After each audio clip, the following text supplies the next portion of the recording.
If you have an NA or NB Mazda Miata and you drive your car hard or track it, your car's suspension may be putting you at risk.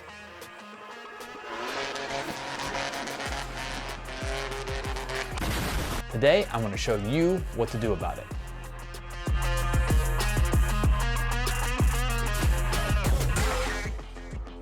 You see, the Miata's suspension has a fatal flaw, the stock sway bar mounts. They're cheap and flimsy, they can flex and eventually break during bouts of spirited driving. Fortunately, there's a couple of aftermarket solutions for this problem, and today I'm going to show you two of them. First up is the Racing Beat Sway Bar Mount Brace. It's essentially a pair of blocks that go between the stock mounts and the chassis, and a bar that connects them together to shore everything up. That's what I currently have on the car, and so far I've had no problems with it. The biggest plus to this solution is that it's very easy to install. The next option is the AWR Sway Bar Mounts. This option does away with the stock mounts completely and replaces them with a beefier mount. This option looks a little bit more solid than the Racing Beat option, but the install's a little bit more involved. I picked up a pair of these on sale a little while ago and will be installing them today. Alright, so before we install the AWR mount, we've got to get the old Racing Beat one uninstalled, and then we have to remove the stock mount.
Well, I was hoping I could remove the stock mounts without removing the radiator first, but the lower radiator mounts are in the way of the sway bar mounts, so I'm gonna have to drain the coolant and remove the radiator. Fortunately, that's not too bad, so let's get to it.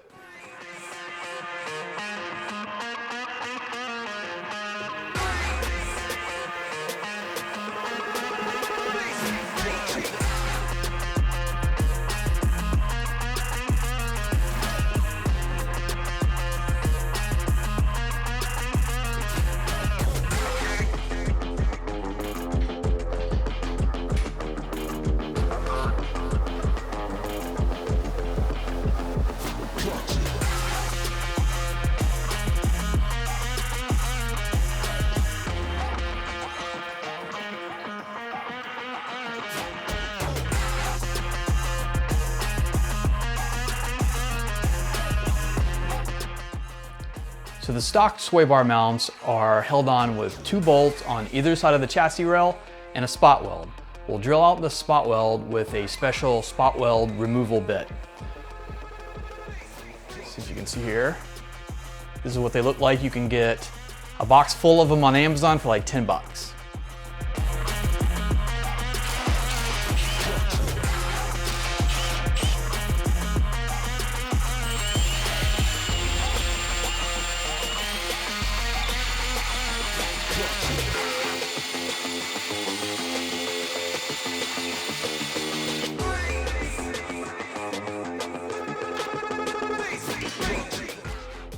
Before I install the new mount, I need to grind down what's left of the spot weld, and then I'm going to hit it up with some chassis paint to protect it from rust.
The AWR mounts are in. They're definitely a little bit more involved than the racing beat mounts, but they're not too difficult. I'd highly recommend removing your radiator before you try removing the stock mounts, as the lower radiator brackets are in the way. The driver's side mount went in without issue. However, on the passenger side, the chassis rail needed a little massaging to get the mount all the way in. The AWR mounts are extremely solid. They're a huge improvement over stock, and I feel that they're a little bit more solid than the racing beat option. Can I tell the difference? Nope. I'm not that good a driver. Either option is a huge upgrade over stock, and I can easily recommend both. Thanks for watching. If you like this video, please give it a like and subscribe. Until next time.